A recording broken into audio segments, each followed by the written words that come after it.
Today, we are focusing on Lydia McGrew. I'm taking pieces from a couple videos she made to respond to an interview with Sean McDowell. You will see Lydia standing in her earlier videos, but lying down in later ones. She has a medical condition that has left her bedridden. I do applaud her for working through severe physical disability. If only the work that she did had any real lasting value. Let's have a chat.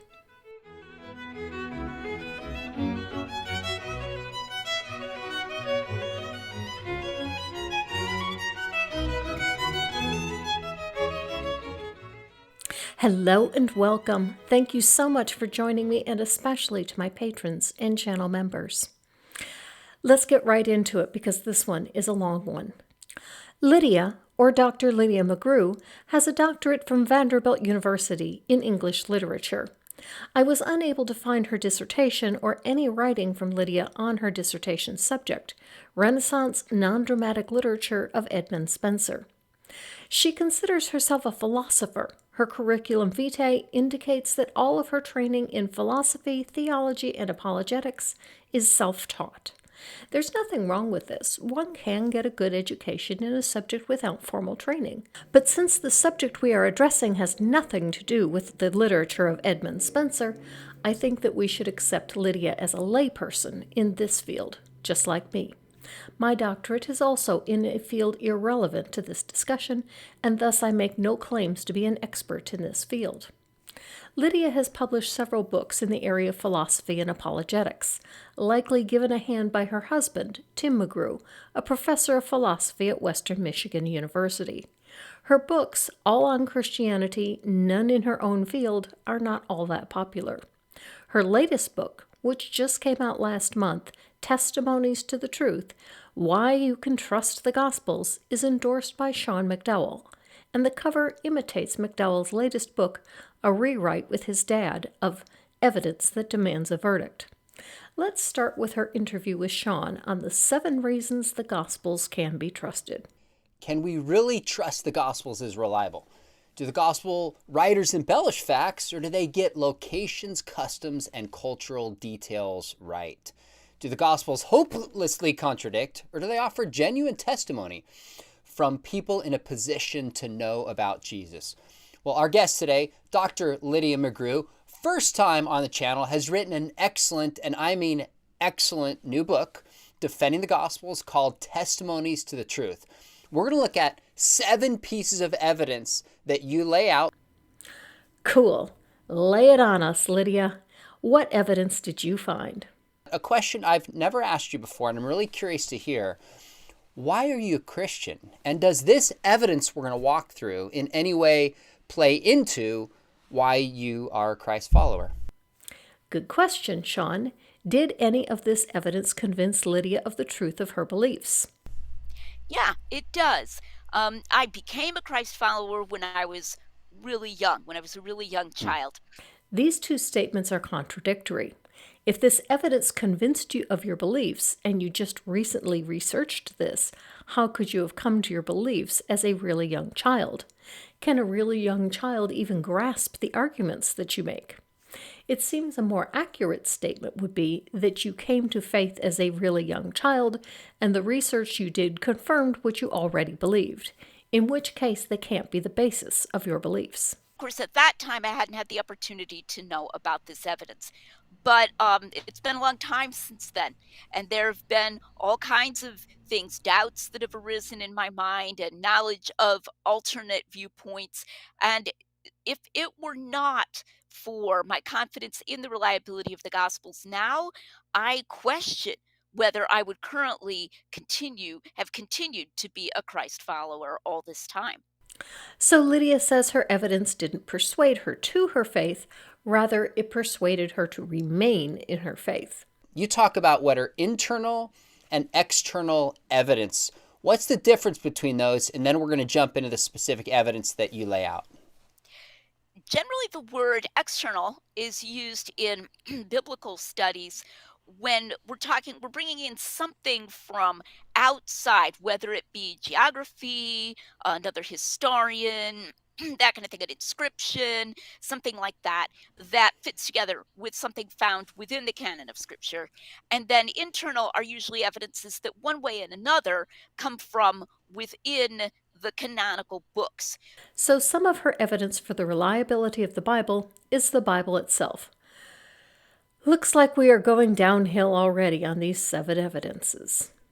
I noticed the first 2, you talk about locations we're about to jump into, and then customs and culture. Those are external, kind of extrinsic evidences. And then the other 5 are all internal. Ugh.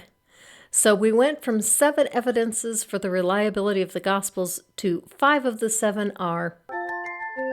Okay, so we have 2. What are the 2? First one, you say locations. What do you mean by locations, and how does this help establish gospel reliability? So what I'm connecting there is anything that has to do with place. So this might be place names, it might be distances, it might be the geographical shape or form of the land. Do you go up? Do you go down?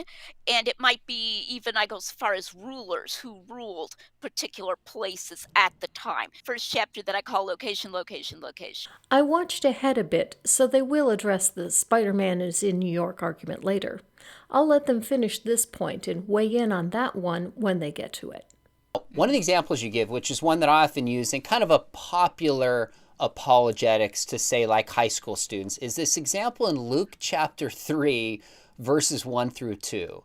And I'll make the point to students that Luke is not just placing this in some distant land in a, that happens in a land far, far away.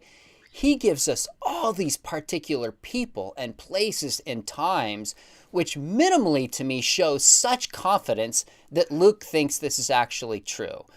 Explain to us what you draw out of that example in Luke chapter 3. Wait a minute. I thought this was the argument from corroborating evidence outside the Bible. Instead, are we getting to what is in the Bible? How is this an outside source? So what he does is he's talking about all these rulers. And yes, a couple of them are pretty famous, like Tiberius Caesar, but some of them are a lot more obscure. And so he's doing this kind of what you might call sort of a Venn diagram to zero in on exactly the time when John the Baptist's ministry began. Because after all of these sort of prepositional phrases in the year when this guy was ruling, the word of God came to John, the son of Zechariah in the wilderness. One thing I fell for as a believer that I can't see why believers still do is this. Make it sound like unbelievers don't think that there is evidence for something in the Bible, or flat out claim that unbelievers argue that X didn't exist, but then we found X. I would never make the claim that nothing in the Gospels is historical. Clearly, some things are. And he gets into these obscure places, like Philip was the ruler of Trachonitis. So this would be Philip, the brother of Herod Antipas. They're both sons of Herod the Great. And where's Trachonitis? But we actually have confirmation from Josephus that Philip was, in fact, the tetrarch of Trachonitis. On the Spider-Man argument, yes, there is more detail here than it took place in the Middle East or Syria. But that, again, doesn't make the story accurate. Michael Connelly is one of my favorite fictional authors. Most of his novels take place in Los Angeles. He names not only regions of the city, but specific streets, which portions of the city are policed by which precinct, specific restaurants. He references major historic events, like the beating of Rodney King and the violent aftermath. These accurate details on events and locations don't make Connelly's stories true. They are clearly fiction. What it means is Connelly has lived in Los Angeles and is familiar with the layout of the city. The gospel writers had a goal: convince people that what they wrote was true, that it really happened, so that they would follow the religion. So of course they incorporate real people and places that locals would know about to give their stories plausibility, just like Connelly. But Luke also makes a major historical stumble when he gets the dates wrong for the quirinius census, which messes up the story of Jesus' birth. Lydia made a few videos on the virgin birth, so I looked to see if she addresses this blunder, and she does, in a video that she made a year ago called That Pesky Census. Fourthly, we come to the reference to Quirinius, which is considered to be the toughest part of all of this. The skeptical claim here is that Luke is just clearly saying that Jesus was born at the time of the census, which we know took place in AD 6 under the governor Quirinius. That is false. In fact, Luke has this word there in the Greek that is often translated first. And the skeptic really doesn't have an account of that. If all that Luke wanted to say was that Jesus was born at the time of the census that took place in 86, he could have just said, and this took place at the time of the census when Quirinius was governor of Syria, full stop. He didn't have to say this was the first census, or this census first took place, or this census took place before. As we'll see, there are various ways of translating the Greek there responsibly. There is legitimate scholarly debate about the best way, A, to translate, and B, to interpret what Luke says about the first census and the governor Quirinius. That is not just arising from desperate Christian apologists trying to evade the one and only obvious, clear meaning of what Luke says. In fact, I would say that the idea that Luke is claiming that this was the census in AD 6 is probably the least probable of all the options. For one thing, because Luke is well aware that this is during the time when Herod the Great is alive. How does Lydia know what the author of Luke was or was not aware of? We don't even know who this author is, let alone what he or they knew or didn't know while they were writing the gospel. She makes this claim based on a reference to Herod the Great in the account. But what we don't know is if this writer knew that Quirinius became governor after Herod's death. We can't know this. We cannot enter this person's mind to find out what he may or may not have known. Lydia assumes this because she believes all of this is historical, therefore there must be a way to reconcile the irreconcilable issues. Believers often try to bolster the historicity of the book by claiming Sir William Ramsay, not the chemist but the archaeologist and New Testament scholar, said, "Luke is a historian of first rank. Not merely are his statements of fact trustworthy, this author should be placed along with the very greatest of historians." But Ramsay clearly did not mean from this that everything in the book of Luke is factual. Ramsay acknowledges the Quirinius problem in his book, Was Jesus Born in Bethlehem? Ramsay excuses Luke for his blunder in getting the census wrong because the author is Greek and Greeks don't understand all the mysteries of the Roman system. This makes sense as historical criticism. Historians are humans too.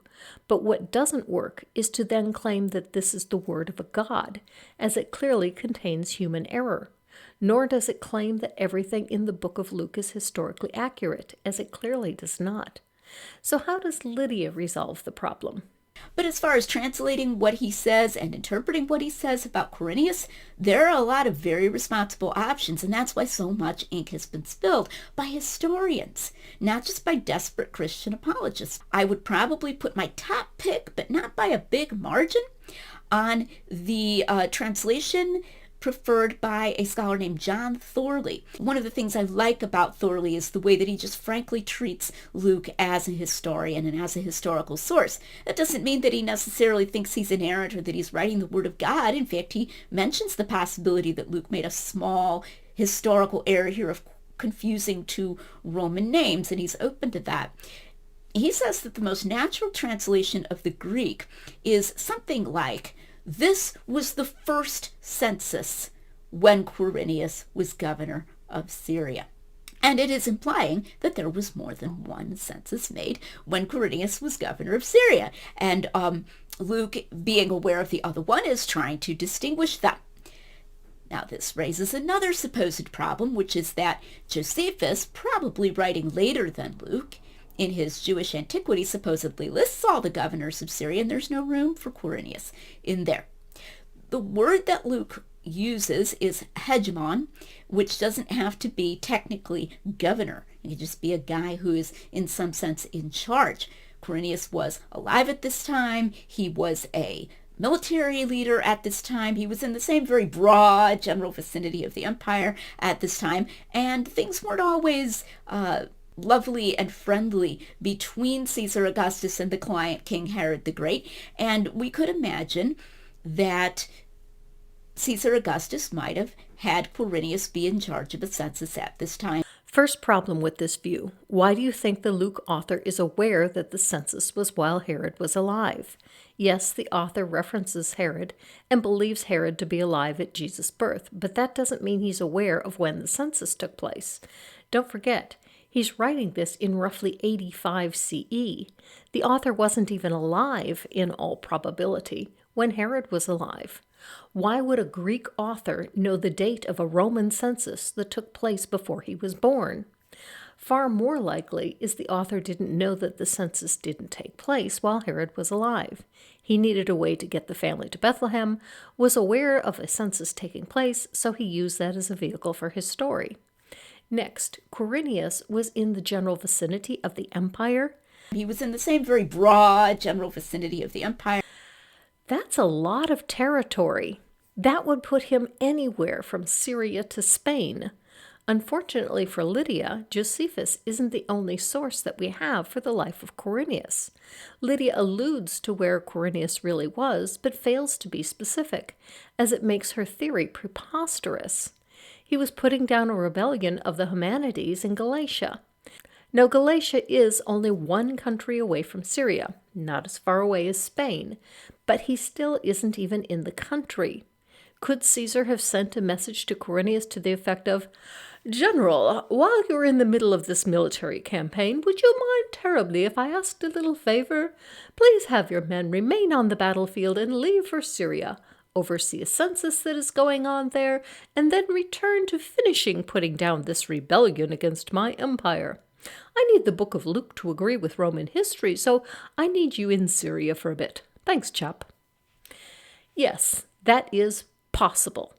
But since it's so far out in left field as to be ridiculous, you would need some supporting evidence for it.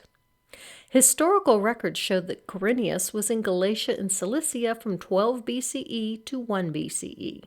If Lydia wants him to be in Syria, she needs evidence to support her claim. And we could imagine. She can imagine it. Great, Lydia. Thanks for showing us what your evidence is that the author of Luke got history right and all the rest of Roman historians got history wrong, because you can imagine it to be so. Lydia, sorry, your imagination doesn't qualify as a reliable source of history. Now watch her bolster her imagination to a reliable source. So this is possible. So that's probably the most natural reading. It's possible, therefore it's probable. And probably the most natural way to read the passage, because she can imagine it to mean what she wants it to mean. This is literally in your dreams. We reform and we'll right. We may be able to turn their flank. You dream, General. Ramsay says Luke got this point wrong. Your own source, John Thorley, says that Luke might have gotten this point wrong. Why not just admit that Luke got this point of history wrong? And incidentally, Thorley's claim, as well as several other apologists, that Quirinius could have been governor twice, is sharply disputed by Dr. Richard Carrier, who says that this was never done in the Roman Empire. Governors had term limits and never governed the same territory twice because the emperors feared them gaining too great a power base. I really don't know why she wants to hold to this detail, as Lydia says she isn't an inerrantist. Today I'm going to talk about why I'm not an inerrantist. So often when I could check it out on historical matters, it had a good track record. And so many of the alleged contradictions turned out not to be a problem at all.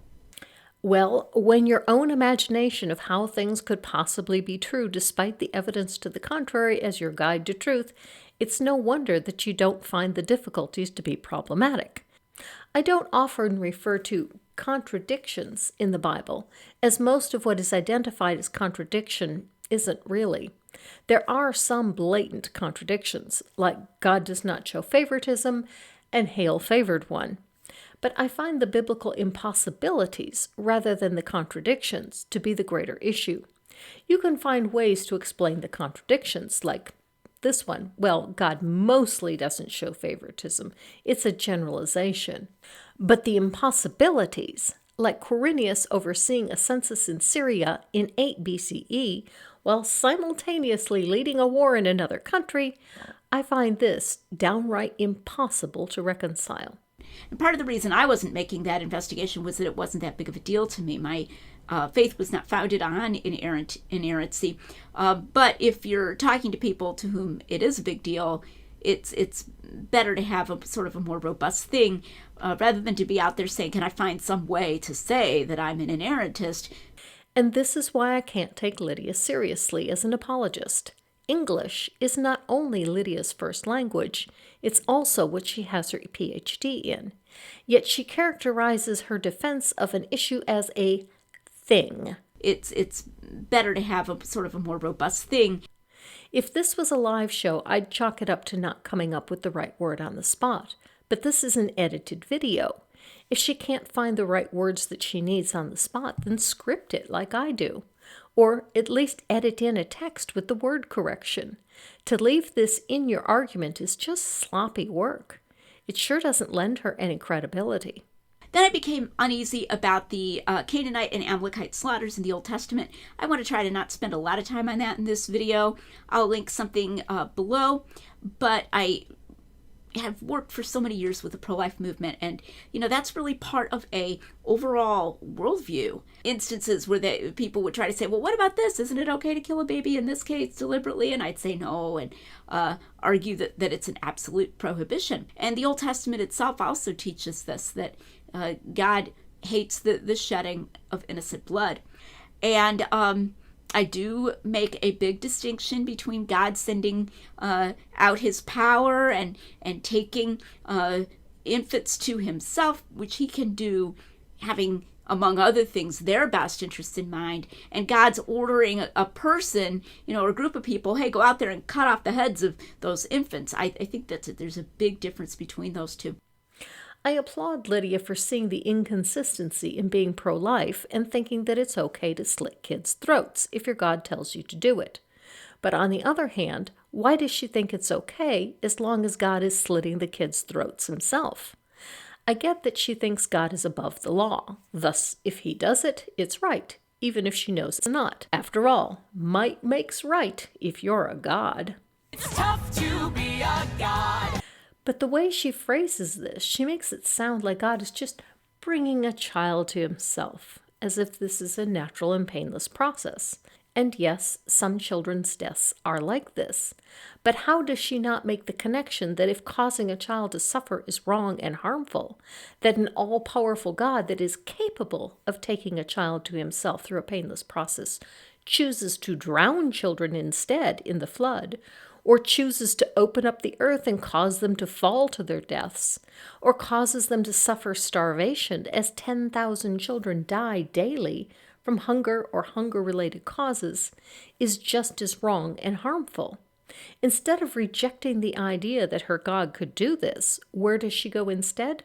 The Copan and Flanagan answer was God didn't, on their view, order any infants to be slaughtered. That's not even their claim. It's that God didn't order genocide. Well, the word genocide isn't what I'm concerned about. I'm concerned about, even if there are only 5 infants, that, it's going to be out there, go out there and cut their throats, then that's an issue. As long as humans aren't cutting the kids' throats, it's okay for God to cut kids' throats. Now, in the Exodus story, we aren't told how the angel of death causes the kids to die. Maybe he cuts their throats, or maybe he suffocates them, or maybe he just snaps his fingers and they die.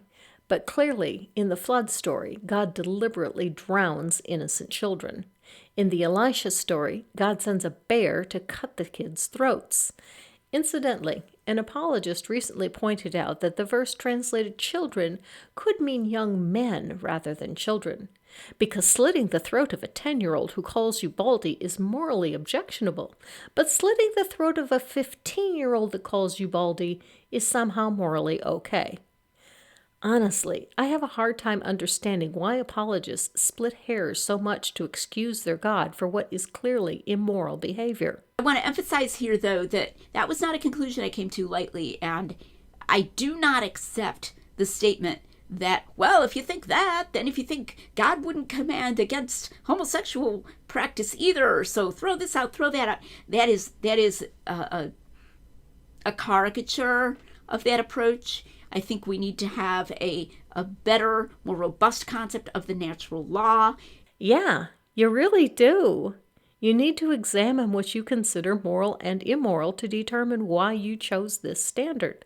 Clearly, you didn't choose God did it, so it's okay as your standard. Rather, if something doesn't meet your standard, God didn't do it, because your God would never do anything that would violate your moral standards. The question here is, why do you think homosexuality is wrong? It's obviously not because your God said so in your holy book. You just demonstrated that if you think something is wrong and your holy book says that God did that, then the holy book is wrong because your God would never do anything that you consider to be wrong. So why do you think homosexuality is wrong? Is it just icky? If that's the case, then it isn't immoral. It just isn't your cup of tea, which is fine. But why tell other people it's immoral because you don't like it? By throwing out that God ordered the cleansing of Canaan because that would mean God did what you consider to be immoral, you've set yourself up as the judge of what is and isn't immoral, which is the way it should be. Everyone needs to judge for themselves what is moral and immoral. Does that mean if someone else decides that murder isn't immoral, we just let him commit murder? No, absolutely not. No one is allowed to inflict their morals on another to cause them harm. Now, as to homosexuality, if you, Lydia, decide that you think homosexuality is immoral, you're welcome to hold that position on one condition. You don't use that to impede the rights of homosexuals to practice love and marriage as they so choose.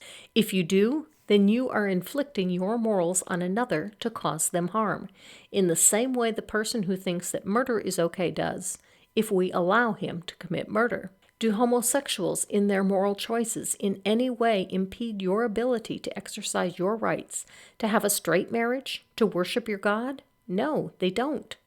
This is why it isn't a moral issue. Since you have admitted that your morals don't come from your book, and your book is wrong when it contradicts your moral position, now explain what exactly is immoral about homosexuality. Why is that your opinion? And why do you think your opinion is better than that of anyone else? Like that it's always wrong to pitchfork babies is not just a preference or a feeling or something that you come to lightly. So I do not acknowledge that having that kind of concern and considering that there plausibly may be an error in those texts is the same thing as just throwing out any part of the Bible that you don't like or that you just doesn't fit with your sensibilities or something like that. Except that is what you just did. You didn't like the part about God telling the Israelites to slit the throats of the Canaanite children, so you decided that part wasn't right. Yet you did like the part about homosexuality being wrong, so you leave that part in. This is exactly you picking and choosing the parts you like and the parts that fit with your moral framework. So those were a couple of things that began making me uneasy. Because, of course, obviously there are dozens of claimed contradictions, and I found that the majority of them were junk. The majority of them were easily harmonizable. They were no problem. They just showed a lack of historical imagination. Right. The Bible is all true, and if you don't believe it, you just lack historical imagination. Because the way I determine truth is by imagining what could be true and deciding what I imagine must in fact be true. So why aren't you able to take this position on the quirinius problem, that the Luke author just got this part wrong, instead of trying to imagine an extremely improbable theory and then claim your theory is right because you imagined it? Maybe take a bit of your own advice here. Okay, I think that gives you a good idea of how Lydia approaches history and morality. Let's go back to the interview with Sean on why she thinks her views show the Gospels to be reliable. And why couldn't the gospel writers just invent this stuff like other fictional writers do? Well, for one thing, these are really hard things to get right. And you'll notice that several of the things that I was talking about there, some of them maybe you could read somewhere, but others you couldn't. So, for example, Lysanias and Abilene, we don't actually know that there was any written history at the time that even mentioned this. True, but we also don't know that it wasn't. Just because finding first century documents in the 21st century is nearly impossible, it doesn't mean that was true in the first century. I find it more plausible that this is something the author of Luke either heard about or read about and incorporated into his story to make it plausible.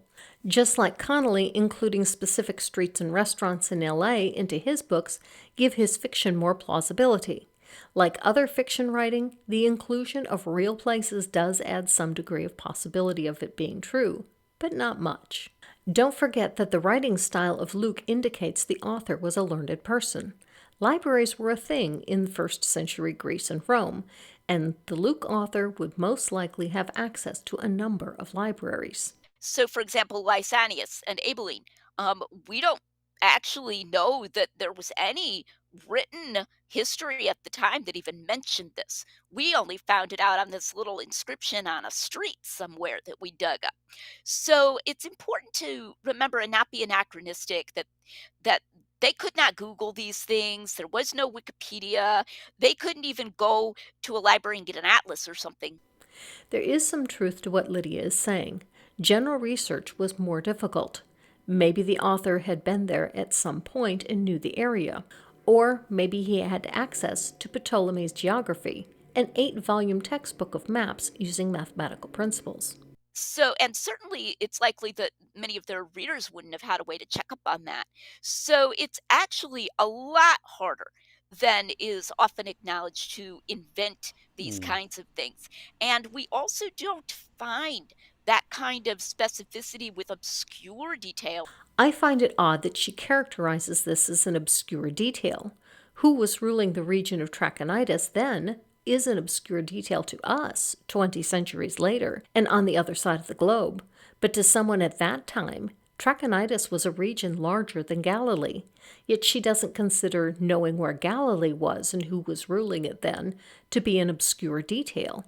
She needs to consider that the Luke author wasn't writing from her perspective. And we also don't find that kind of specificity with obscure details in fiction of the kind of the time. I mean, there is fiction at the time, but it's not of this meticulous variety, this meticulous researched variety. Did fiction writers then use the same vehicle to lend credibility to their work as authors today, like Connolly? Obviously they did.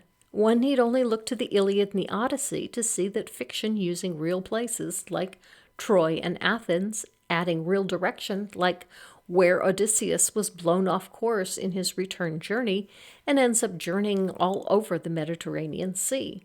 Homer must have had some knowledge of the Mediterranean Sea or had access to maps, as we can trace some of his journey.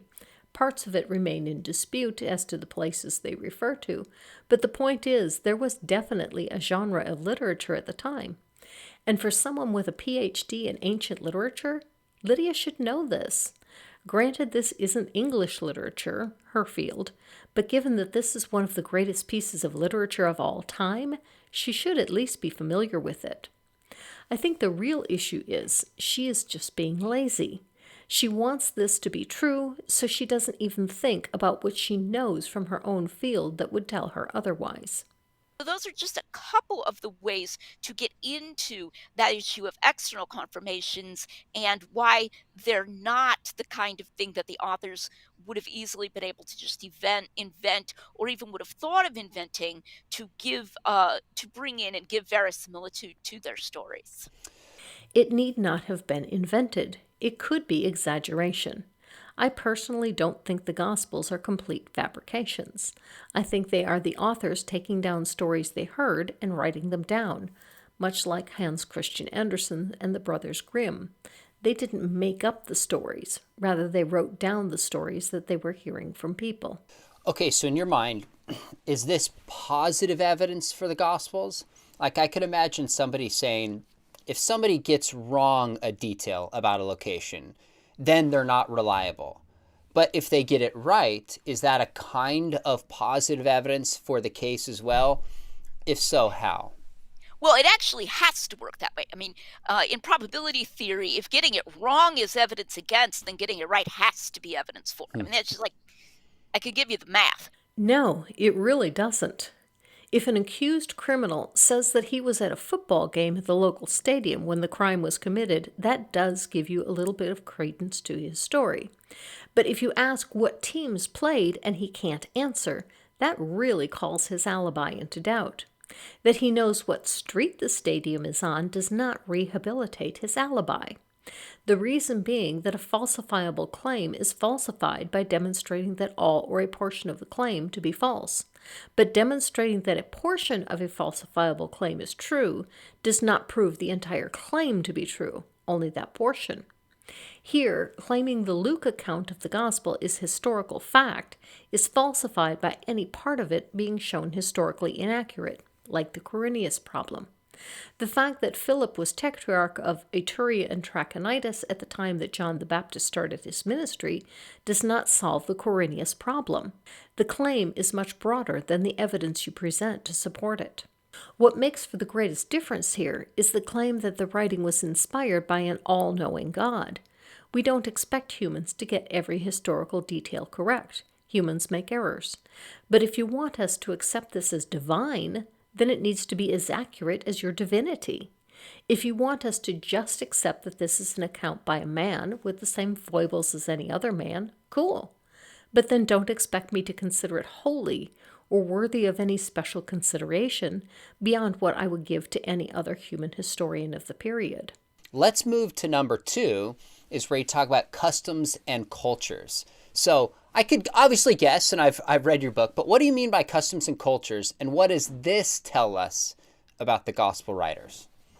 So what it shows is that they're just really deeply embedded in a highly specific culture that it was kind of a narrow period of time, right there during the 30s, the 20s and 30s AD, very specific, the way that those cultures sort of, intersected, that you're not going to find outside of that narrow time frame.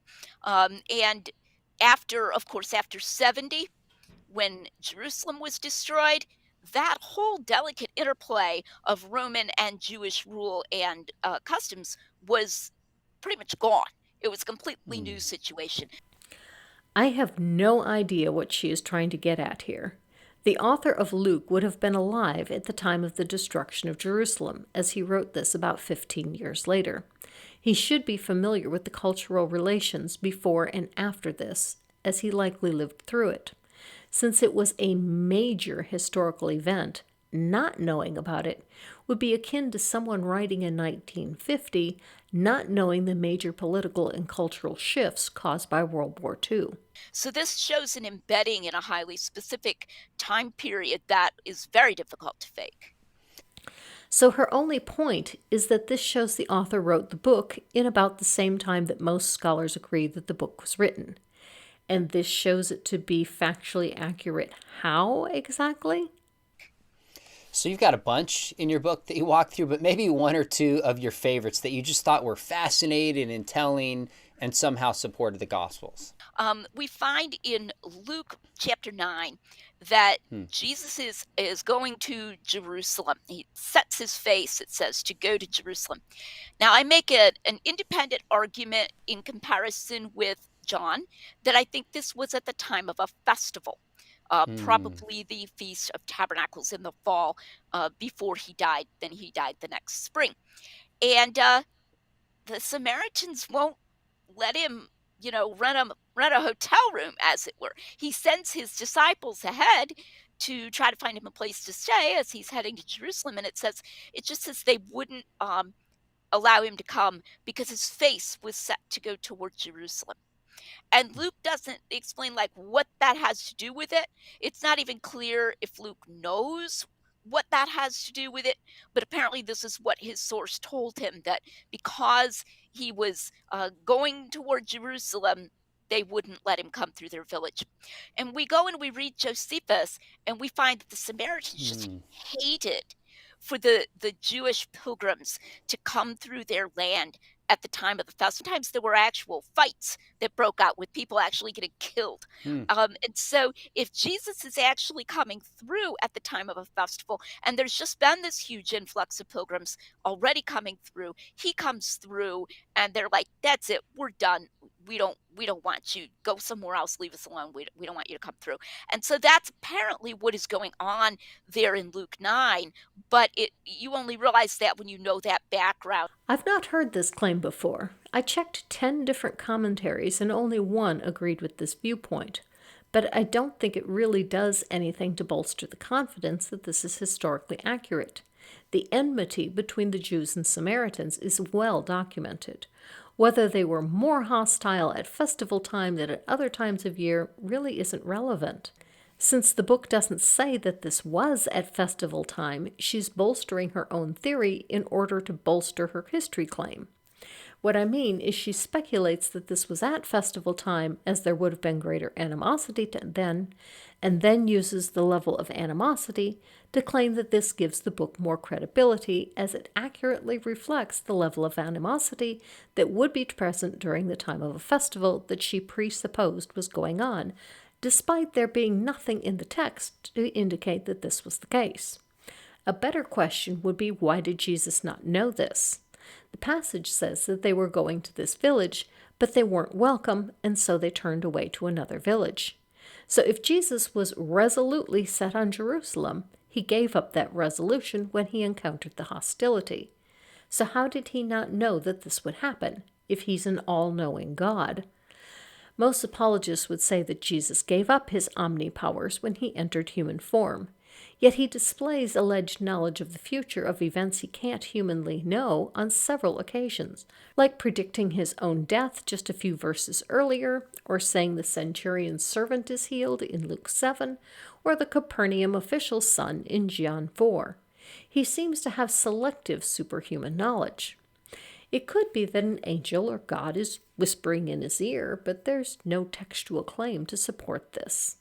Most believers would say that this was a test for the disciples, and they failed. They were supposed to have compassion for the angry Samaritans, and instead they wanted to call down fire and destroy them. If this was a test, for whom? God would already know the answer, so Jesus could rebuke them and show the believers that calling down destruction on unbelievers is not your plan? If so, newsflash to this God, he failed miserably.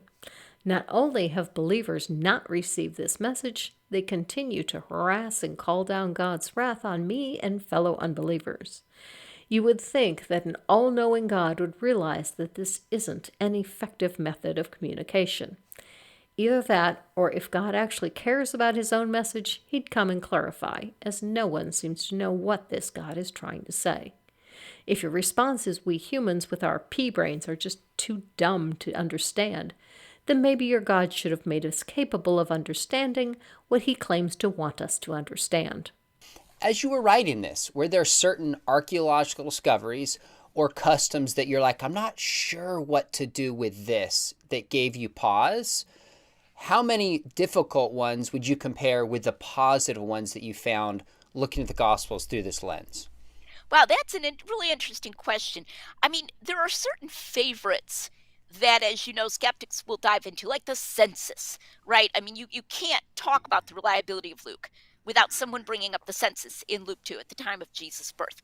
And you can go out there, you can go to my YouTube channel and my audio podcast. I have a whole series on the census. I hadn't listened this far ahead. We already covered this one. If you want more, I had a recent discussion with Dr. Richard Carrier, a historian whose PhD is in first century Roman history, who gives further detail on why the claim of any census before 6 AD is nonsense from a historical perspective. A link to that discussion is in the description, and it's the first question that I ask him about. So, that one takes a lot more time to unpack, but I would say it's far outweighed.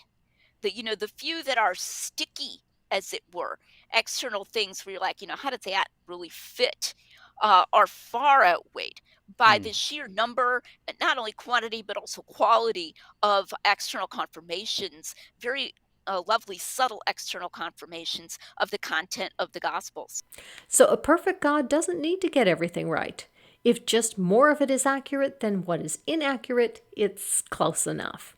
Fine. Then the fact that I was a believer for more of my life than I was an unbeliever should be close enough for your God too. Or if a person is a sinner but they do more good deeds than bad ones, that should be close enough for your God. Since this isn't your theology on what God's standard is for humans, why do we need to lower the bar? If there is just one chance in a million that this is true, it's worth believing. Far from raising the bar or the epistemic standard that Christianity must meet to be believed, I lower it.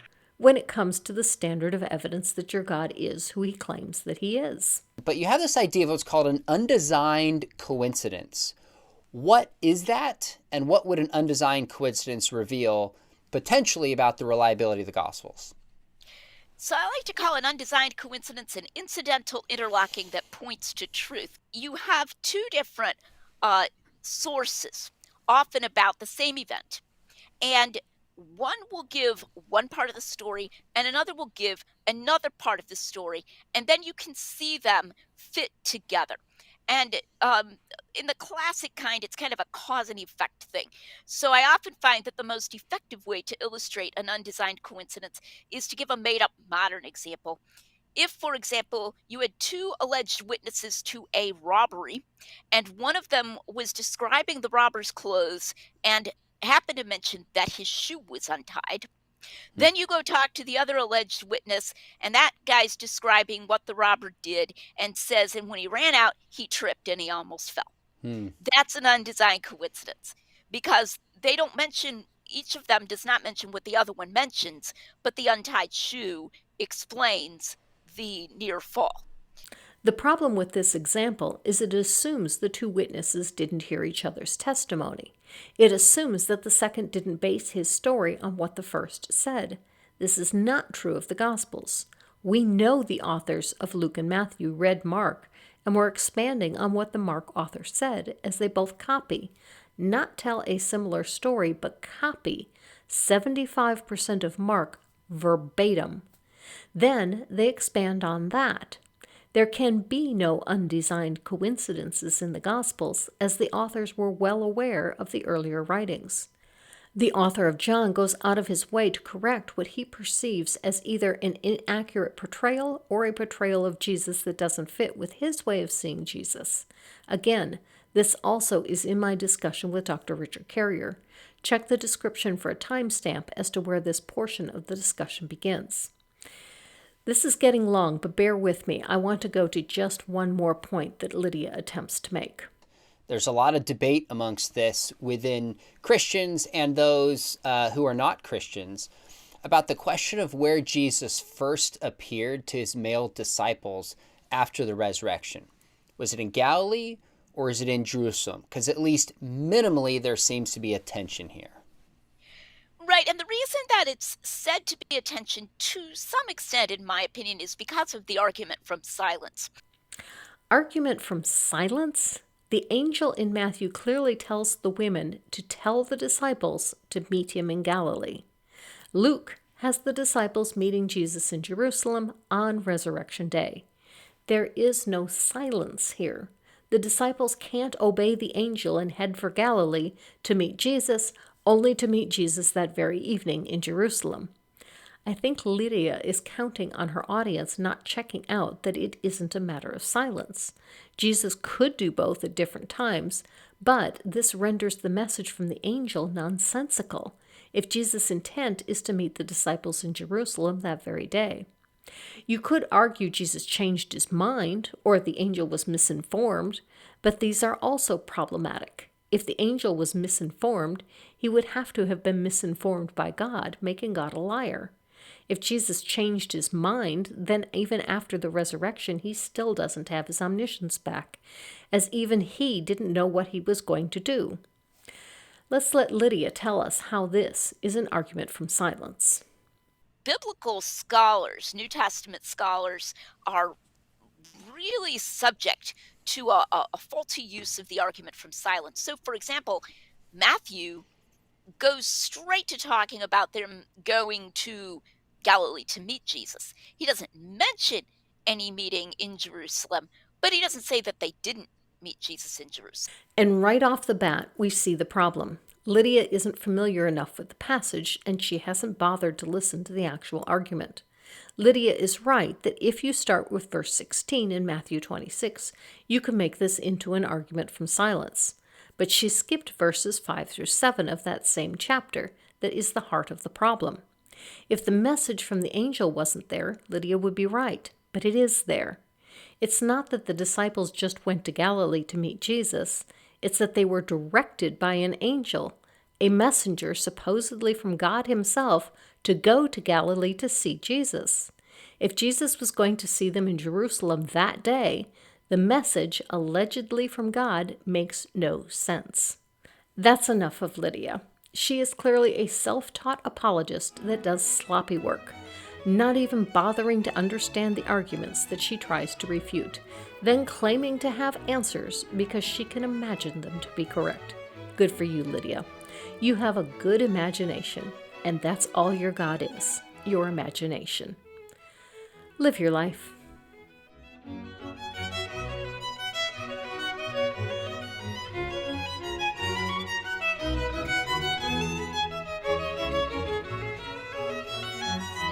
So when we allow our natural historical imaginations to work and we allow John to help to inform our reading of the synoptics, we actually see that it all fits together really well. All right, thank you.